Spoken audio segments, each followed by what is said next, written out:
வீடு கட்டி 3 வருஷம் ஆகுது. நாங்கள் வந்த உடனே இந்த மரம் மட்டையெல்லாம் இற கட்டி வச்சிட்டோம். மரம், முருங்கை, பப்பாளி, பலா, வாழை, தென்னை இவ்வளோ மரமும் எல்லாத்தையும் மரக்கண்ணெல்லாம் நட்டு வளர்த்துட்டோம். 3 வருஷம் ஆகுது இந்த மரம் வளர்ந்து. இப்போ கொஞ்சம் கொஞ்சமாக மட்டையை வெட்டி கீத்து பண்ணிக்கிறோம். இந்த தென்னை மரம் வச்சு 3 வருஷம் ஆகுது. இப்போ மட்டை அதிகமாகிடுது, கழிக்கணும். இந்த மட்டையை வெட்டி தொடப்பம் கிழிக்க போகிறேன், கீத்து பின்ன போகிறேன்.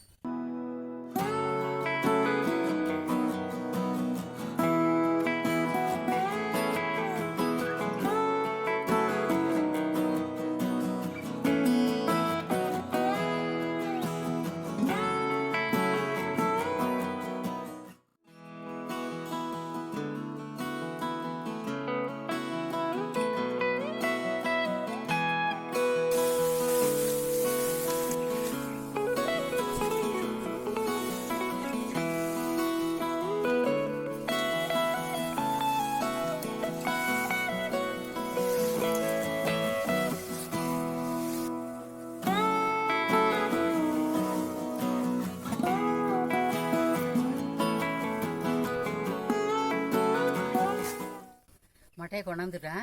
இப்போ முனையில் வச்சு 2ஆக கிழிக்கணும். எப்படி கிழிக்கணும்னு காட்டுறேன். முனையை இப்படி பிடிச்சிக்கணும். இப்படி பிடிச்சிட்டு இப்படி கிழிக்கணும்.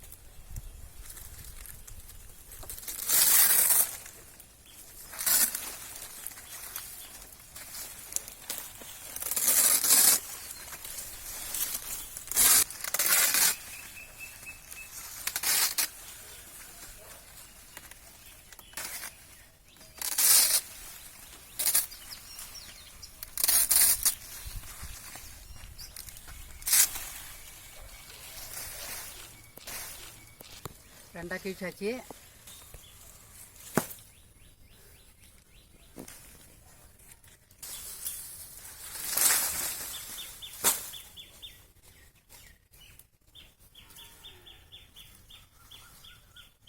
நான் எங்கள் வீட்டு தென்னை மரத்துலேருந்து வெட்டின மட்டையை வச்சு கீத்து பின்ன போகிறேன். கீத்து பின்னி கொட்டாய்க்கு போடணும்.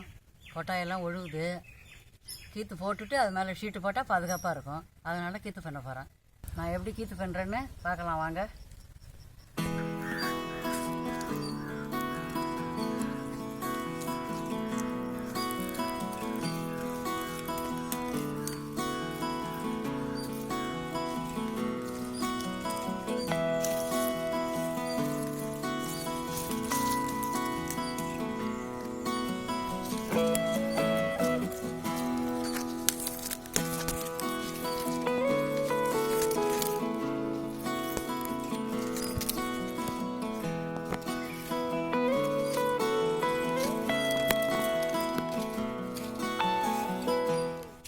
ஒன்று விட்டு ஒன்று தான் இது போல் மட்டையை எடுத்து போட்டு திணின்னு வரணும்.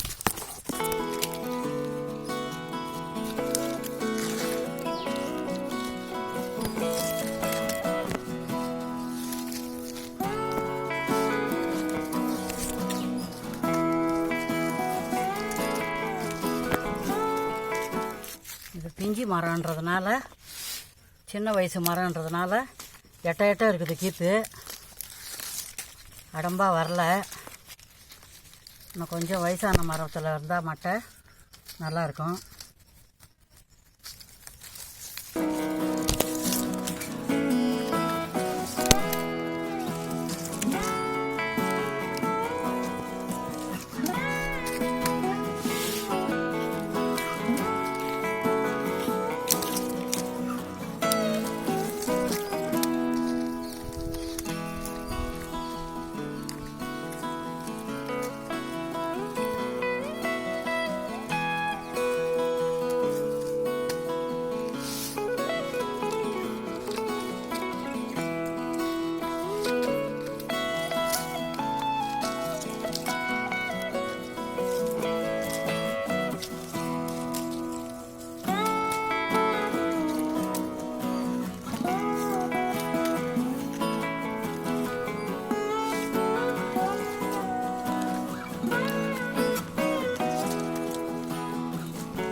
இப்போ இந்த கடைசியில் இருக்கிற ஓலையை வச்சு திருப்பி பின்னணும்.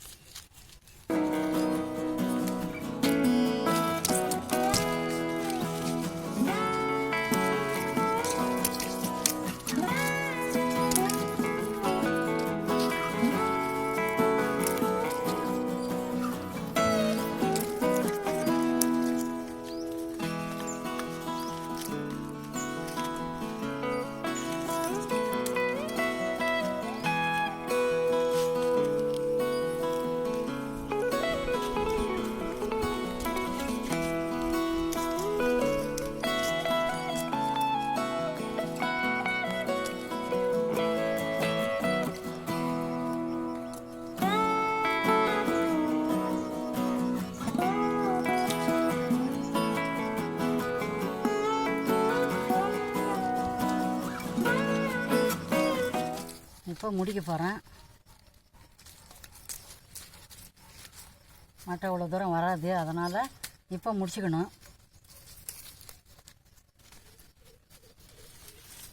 இந்த ரெண்டும் போட்டு முடி போட்டு விடணும்.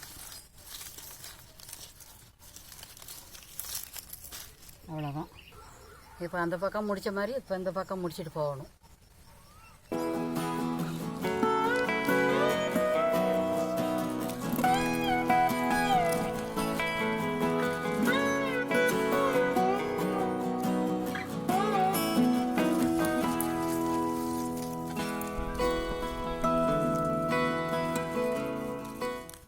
இப்போ 4 ஓலை வரும்போது முடிச்சு போட்டுக்கணும்.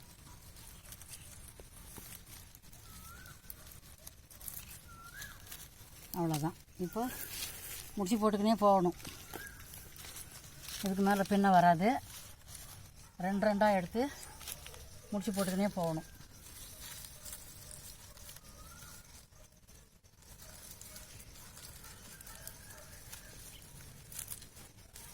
இந்த குறுக்கு ஓலையும் நெடுக்கு ஓலையும் வச்சு முடிச்சு போடணும்.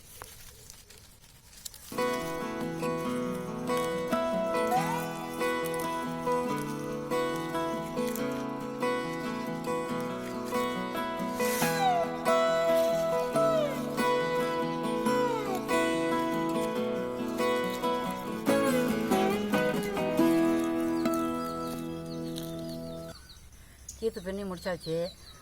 3 வருஷன்றதுனால அந்த ஓலை எட்ட இருக்குது.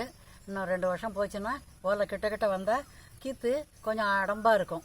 இப்போ வந்து எட்ட இருக்கிறதுனால வெளத்தியாக தெரியுது. இருந்தாலும் இது நம்ம வீட்டில் கிடைச்ச மரம் கீத்துன்றதுனால ஒரு சந்தோஷம். இதுபோல் எட்ட இருந்தாலும் அடுக்காக வைக்கும்போது கொட்டாயில் நனையாமல் இருக்கும். வயசில் சின்ன மரம்ன்றதுனால 3 வருஷம் மரம்ன்றதுனால இந்த இடைவெளி அதிகமாக இருக்குது. அதனால் கீத்து வந்து அடர்த்தியாக வரல. இன்னும் கொஞ்சம் நாள் ஆனால் இது கிட்ட வந்துடும். கீத்து நல்லா அடப்பாக வரும், நல்லா அகலமாகவும் வரும்.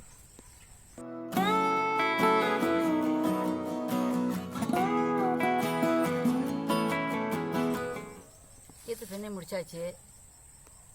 ரொம்ப சந்தோஷமாக இருக்குது. எல்லாமே நம்ம கைவண்ணம் தான். நம்மளால் முயன்றால் முடியாது எதுவுமே கிடையாது. அதனால் எல்லா கலையும் நம்ம கற்று வச்சுக்கிறது நல்லது. இந்த வீடியோ உங்களுக்கு பிடிச்சிருந்தா லைக் பண்ணுங்கள், கமெண்ட் பண்ணுங்கள், ஷேர் பண்ணுங்கள். தேங்க்யூ.